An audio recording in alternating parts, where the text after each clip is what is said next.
سے آج ہم نے سورہ نساء سے آیت نمبر 12 کی تلاوت کی ہے۔ دعا ہے اللہ رب العالمین اس آیت مبارکہ کا معنی مفہوم سمجھ کر عمل کی توفیق عطا فرمائے۔ وراثت کی تقسیم، اس کے حصص کا بیان جاری ہے۔ وراثت وہ مال ہے جو انسان کو بغیر کسی مشقت کیے میسر آتا ہے۔ مال انسان کو کئی طرح سے میسر آتا ہے، اس میں ایک شکل خرید و فروخت کی ہے کہ بندہ اس کو کماتا ہے، اس کو حاصل کرتا ہے، خریدتا ہے، بیچتا ہے، اور دوسری شکل اس کی یہ ہے کہ کوئی ہدیہ، کوئی تحفہ، کوئی ہبہ اس کو ملتا ہے، اور تیسری شکل یہ ہوتی ہے کہ بندہ کوئی وصیت کر جاتا ہے، اس وصیت کو پورا کرنا پڑتا ہے۔ لیکن ان تینوں چیزوں میں جو پہلی تقسیم اور پہلی جو تین قسمیں ہیں مال ملنے کی، میسر آنے کی، ان میں ایجاب، قبول، شرائط، یہ ساری چیزیں اس کے اندر موجود ہیں۔ اگر ہبہ ہے تو ہبہ اس نے خوش دلی سے کیا ہو اور دوسرے نے اس کو لیا ہو، وصیت ہے تو وصیت نہ حق نہ کی ہو، تو اس طرح کی ساری باتیں یعنی اس میں ایجاب، قبول اور شرائط اس کے اندر موجود ہیں۔ اور چوتھی شکل مال میسر آنے کی وہ وراثت ہے، جس کے اندر محترم بھائیو نہ تو ایجاب قبول کی ضرورت ہے، وہ بندے کے فوت ہونے کے بعد آٹومیٹکلی اس کے پاس پہنچ جائے گی، وہ اس کے حصے، حصص مقرر، اس کی شرائط اللہ تعالیٰ نے طے کر دی ہیں۔ اپنی طرف سے ہم اس کے اندر کسی قسم کی نہ کمی کر سکتے ہیں نہ زیادتی کر سکتے ہیں۔ تو وراثت کے احکامات چونکہ چل رہے ہیں، اور وراثت میں اللہ رب العالمین نے اس پہ حصص مقرر کر دیے ہیں، تو اس میں ہم نے اولاد کے متعلق گزشتہ سبق کے اندر پڑھا تھا کہ بچے کا حصہ، بچی کا حصہ، اور اولاد کی موجودگی میں ماں کو کیا کچھ ملنا ہے، اور دیگر چند باتیں۔ آج جو ہمارا سبق ہے اس میں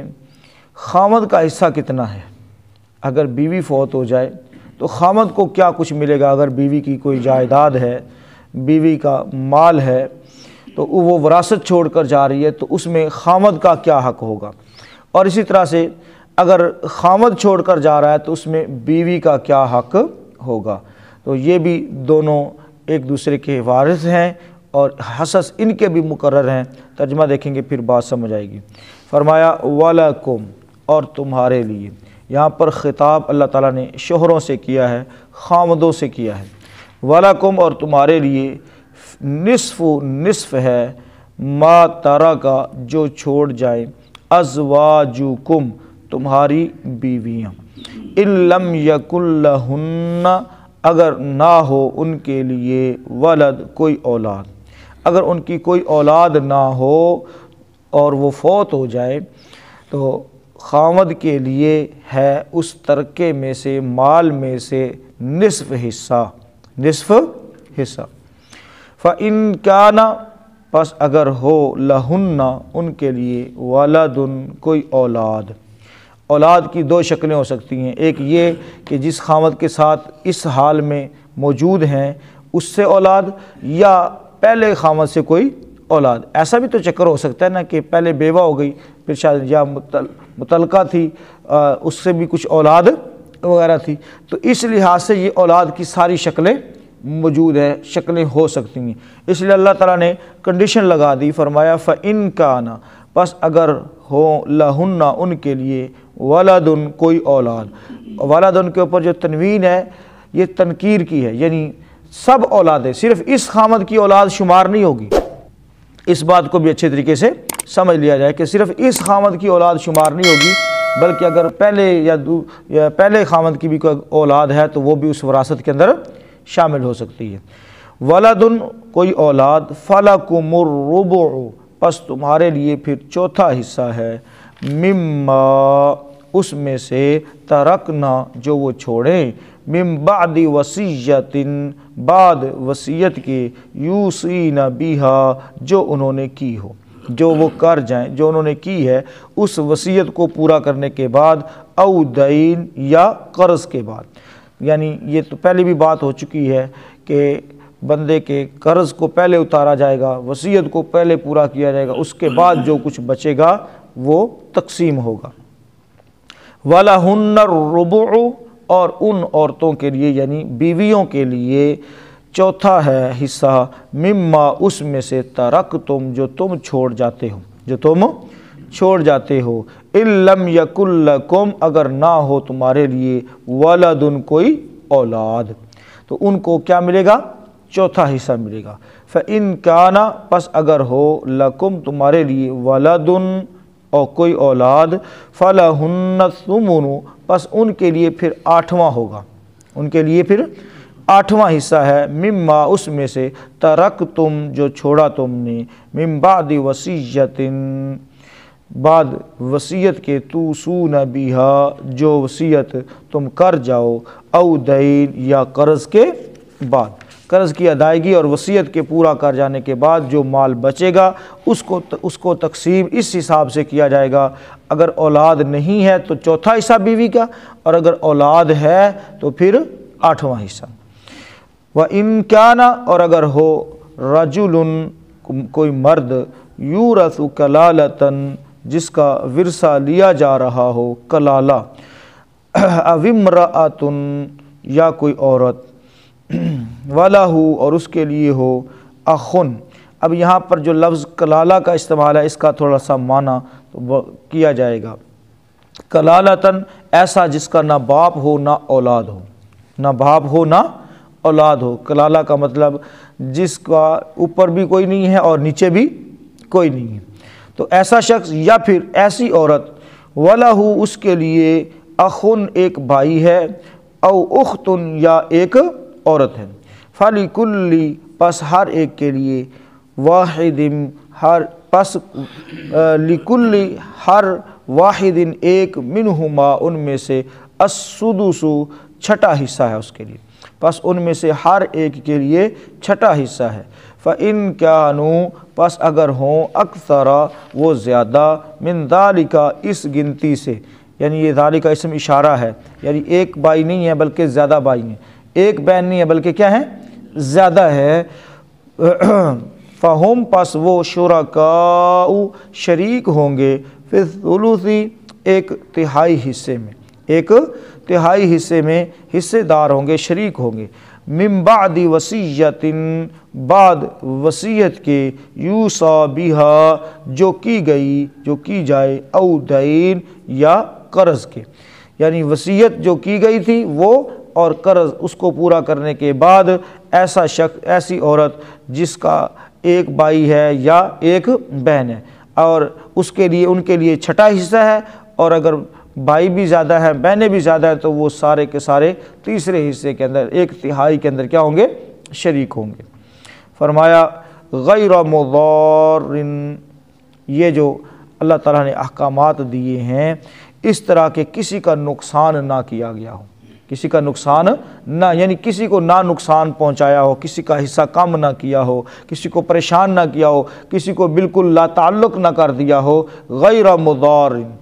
کسی کو نقصان نہ پہنچایا گیا ہو، نہ کیا گیا ہو، وصیۃ من اللہ، اللہ کی طرف سے یہ تاکیدی حکم ہے، وصیت ہے اس کے مطابق ان حصص کو، ان حصوں کو جو اللہ نے مقرر کیے ہیں، جو حصے ڈن ہیں ان کے مطابق جو ہے وہ تقسیم کی جائے، وصیۃ من اللہ، یہ اللہ کی طرف سے تاکیدی حکم ہے، وصیت ہے، واللہ اور اللہ علیم خوب جاننے والا ہے، حلیم اور نہایت بردبار ہے، نہایت بردبار ہے۔ اس نے کوئی عجلت میں یہ فیصلہ نہیں کیا، کسی کی طرفداری میں یہ فیصلہ نہیں کیا، نہ کسی کے اوپر زیادتی کی ہے، بلکہ پورے حکمت کے ساتھ جس کا جو بنتا تھا اسی کے مطابق اس نے حصص مقرر کر دی ہیں۔ ترجمہ دوبارہ سے دیکھیں، وَلَكُمْ نِصْفُ مَا تَرَكَ أَزْوَاجُكُمْ اور تمہارے لیے اس میں سے جو چھوڑ جائیں تمہاری بیویاں نصف ہے، ان لم یکن لہن ولد اگر ان کے لیے کوئی اولاد نہ ہو، فَإِن كَانَ لَهُنَّ پھر اگر ان کی کوئی ولد اولاد ہو، فَلَكُمُ الرُّبُعُ تو تمہارے لیے اس میں سے چوتھا حصہ ہے، مما ترکنا جو وہ چھوڑ جائیں، من بعد وصیۃ یوصین بها او دین اس وصیت کے بعد جو وہ کر جائیں یا قرض کے بعد، وَلَهُنَّ الرُّبُعُ اور ان کے لیے یعنی بیویوں کے لیے خاوند اگر فوت ہو گیا ہے تو پھر چوتھا حصہ ہے، مما اس میں سے ترک تم جو تم چھوڑ جاؤ، ان لم یکن لکم ولد اگر تمہاری کوئی اولاد نہیں ہے۔ بعض بیویوں کی تعداد بھی زیادہ ہوتی ہے تو ایک میں سے نہیں ہے تو دوسری میں سے ہوتی ہے، اولاد موجود ہوتی ہے ایسی شکل میں۔ فَإِن كَانَ لَكُمْ پس اگر ہے تمہارے لیے ولد کوئی اولاد، فَلَهُنَّ الثُّمُنُ پس اس کے لیے آٹھواں حصہ، ان کے لیے آٹھواں حصہ ہے، مما اس میں سے ترک تم جو چھوڑا تم نے، من بعد وصیۃ توصون بها او دین اس وصیت کے بعد جو تم کر جاؤ اور قرض کے بعد۔ وَإِن كَانَ رَجُلٌ يُورَثُ كَلَالَةً اور اگر کوئی مرد ہو جس کا ورثہ لیا جا رہا ہو، ایسا جس کا نہ باپ ہے نہ اولاد، او امرأۃ یا ایک ایسی عورت، وَلَهُ اس کے لیے اخٌ بھائی ہے، او اختٌ اور ایک بہن یا ایک بہن ہے، فَلِكُلِّ وَاحِدٍ مِّنْهُمَا السُّدُسُ تو ان میں سے ہر ایک کے لیے چھٹا حصہ ہے۔ فَإِن كَانُوا أَكْثَرَ مِنْ ذَلِكَ پس اگر وہ ہوں اس سے زیادہ، فَهُمْ پس وہ شُرَكَاءُ شریک ہوں گے، فِي الثُّلُثِ ایک تہائی حصے میں، من بعد وصیۃ یوصی بها او دین بعد اس وصیت کے جو کی گئی ہو یا قرض کے، غیر مضار اس طرح یعنی یہ سارے معاملات اور سارے حصص تقسیم اس طرح سے کرنی ہے کہ کسی کے ساتھ کوئی زیادتی نہ ہو، نقصان نہ کیا گیا ہو۔ وصیۃ من اللہ یہ اللہ کی طرف سے تاکیدی حکم ہے، واللہ علیم حلیم اور اللہ سب کچھ جاننے والا نہایت بردبار ہے۔ محترم بھائیو، آج کا جو ہمارا سبق ہے اس میں ہم جو تفسیر ہے اس کے اندر صرف دو باتوں کا بیان پڑھیں گے، کیونکہ یہ بہت تفصیلی باتیں ہیں اور باقی انشاءاللہ ہم کل کی کلاس کے اندر دیکھیں گے۔ اس میں پہلی بات جو ہے کہ اگر خاوند فوت ہو، بیوی فوت ہو جائے اور وہ ترکہ چھوڑ جاتی ہے تو ایسی شکل میں خاوند کو نصف ملے گا، شرط یہ ہے کہ اس کی کوئی اولاد نہ ہو۔ یہ وہ ترکہ ہے جو اس کو اپنے ماں باپ کی طرف سے ملا ہے یا اس کا کوئی اپنا کاروبار تھا، یہ اس کی جو ذاتی ملکیت تھی، خاوند کا جو کچھ ہے وہ نہیں، جو اس عورت کا، بعض ہوتی ہیں نا عورتیں، ان کو بھی ان کے پاس وراثت ہوتی ہے، ان کا اپنا کوئی کاروبار ہوتا ہے یا ان کو ماں باپ کی طرف سے کچھ ملا ہوتا ہے، تو ایسی شکل میں جب اولاد نہ ہو تو خاوند کو کیا ملے گا؟ نصف حصہ ملے گا، اور اگر اولاد ہو تو پھر کتنا ملے گا؟ چوتھا حصہ ملے گا۔ یہ اس شکل میں ہے، اور اس میں ایک بات یہ بار بار دہرائی جا رہی ہے کہ وراثت کی جو تقسیم ہے یہ اس وقت عمل میں لائی جائے گی جب کفن دفن کا معاملہ اس کے مال سے کر دیا گیا، وراثت کو تقسیم تب کیا جائے گا جب اس کی وصیت کو پورا کر دیا گیا، وراثت کو تقسیم تب کیا جائے گا جب اس کے قرض کو اتار دیا گیا، ادا کر دیا گیا۔ تو یہ تین چیزیں جو ہیں اس کا بنیادی طور پر اسی وقت خیال رکھنا ہے، کیونکہ جو جانے والا تھا وہ تو چلا گیا، اچانک گیا ہے، اور قرض کسی کو معاف نہیں ہے، قرض شہید کو بھی معاف نہیں، تو اس اعتبار سے جتنی جلدی ہو سکے قرض کو اتارا جائے۔ اور قرض اتارنے میں محترم بھائیو یہاں تک بھی ہے کہ اگر کسی بندے کا کوئی مال نہیں ہے، وہ مال چھوڑ کر نہیں گیا، تو دوسرے دوست احباب رشتہ دار عزیز و اقارب مل کر اس کے قرض کو کیا کر دیں؟ اتار دیں، اس کے اتارنے کا بندوبست کریں، کوئی بندہ اس بات کی ذمہ داری لے۔ تو وراثت کے اوپر تو سب کی آنکھ ہوتی ہے، لیکن قرض اور جو اس کے معاملات ہوتے ہیں اس کی طرف بھی یہ بار بار حکم دینے کا مقصد یہ ہے کہ اپنے مال کے چکر میں اس کے اوپر جو دین ہے، قرض ہے، جو اس کے معاملات بقایا ہیں، اس کو جو ہے نظر انداز نہ کر دیا جائے، بلکہ اس کو ادا کرنا سب سے پہلے فرسٹ پرائرٹی جو ہے، پہلی ترجیح یہ ہونی چاہیے کہ اس کے قرض کو کیا کیا جائے؟ ادا کیا جائے۔ اور دوسری بات محترم بھائیو اس کے اندر یہ ہے کہ اگر خاوند فوت ہو جائے اور اس کی کوئی اولاد نہیں، تو بیویاں 1 ہے، 2 ہیں، 4 ہیں، تو اس کے اندر پھر کیا تقسیم ہوگی؟ تو اس میں اللہ رب العالمین نے حصہ مقرر کر دیا کہ ان کے لیے چوتھا حصہ ہے۔ ان کے لیے کتنا حصہ ہے؟ چوتھا حصہ ہے، یعنی مال کو تقسیم کیا جائے گا، چوتھا حصہ ہے وہ 1 بیوی ہے تو اس کو ساری کو ملے گا، 2 ہے تو اس چوتھے حصے کو ڈبل یعنی تقسیم کیا جائے گا۔ یہ بھی بات ذہن کے اندر رکھیں، کیا کیا جائے گا؟ اس چوتھے حصے کو تقسیم کیا جائے گا آدھوں آدھ۔ اور اسی طرح سے اگر اولاد ہے تو پھر ان کے لیے 8واں ہوگا، اور 8ویں کے اندر 1، 2 یا 3 جتنی بھی ہوں گی وہ شریک ہوں گی، لیکن ہوگا ان کا 8واں ہی، ہوگا ان کا 8واں ہی۔ ہر ایک کو 8واں نہیں ملے گا، یہ بھی ذہن میں رکھیں، یعنی وہ 8واں حصہ جو ہوگا اس کو پھر آگے 1، 2 میں کیا کیا جائے گا؟ ہاں اس کے اندر تقسیم کریں گے۔ تو اس بات کو بھی جو ہے وہ اچھے طریقے سے سمجھ لینا چاہیے۔ اور اگر اولاد نہیں ہے تو پھر چوتھا حصہ ملے گا۔ تو محترم بھائیو اس کے اندر بھی اللہ تعالیٰ نے وہی بات بیان فرمائی کہ وصیت کو پہلے پورا کیا جائے اور قرض کو ادا کیا جائے۔ تو اس سے قرض کی ادائیگی کی اہمیت واضح ہوتی ہے کہ قرض کا معاملہ کتنا مشکل ہے، قرض کا معاملہ کتنا حساس ہے، اور بندے کو ویسے خود بھی چاہیے کہ اگر اس کے پاس مال ہے، اس کے پاس معاملہ، تو وہ اپنی زندگی کے اندر ہی اس کو کلوز کرنا شروع کر دے، اپنی زندگی کے اندر ہی اس کو نمٹانا شروع کر دے۔ چلے جائے کہ بندہ یہ سوچے کر لیں گے، اور جب وہ جائے تو پہاڑ بنے کھڑے ہوں، اور باقی جو اولاد ہے وہ بھی جناب بعد میں جب اس کے اوپر معاملات آ پڑیں اور وہ ان کے مطالبہ کرنے والے بہت سارے لوگ آ جاتے ہیں، تو وہ سوچیں کہ ابا چنگا مر گیا، مطلب ساڈے تے قرضہ ہی چھڈ کے ٹر گیا ہے جی، سانو اسی تے سر چکن جوگے نہیں ہیں۔ اس طرح کے جو معاملات ہیں محترم بھائیو، بندے کو اپنی زندگی کے اندر ہی نبیڑ لینے چاہیے، نمٹا لینے چاہیے، تاکہ اولاد یا باقی جو لوگ ہیں ان کو بعد میں تکلیف نہ ہو۔ دیکھیں اللہ کا دیا ہوا مال ہے، اگر یہ دیا ہے تو اللہ نے دیا ہے، چلا جائے گا تو بندے کے اوپر سے وزن اتر جائے گا۔ تو اس کو مال کو پیارا، جائیداد کو پیارا نہیں کرنا چاہیے، بلکہ قرض کو اتارنے کی سبیل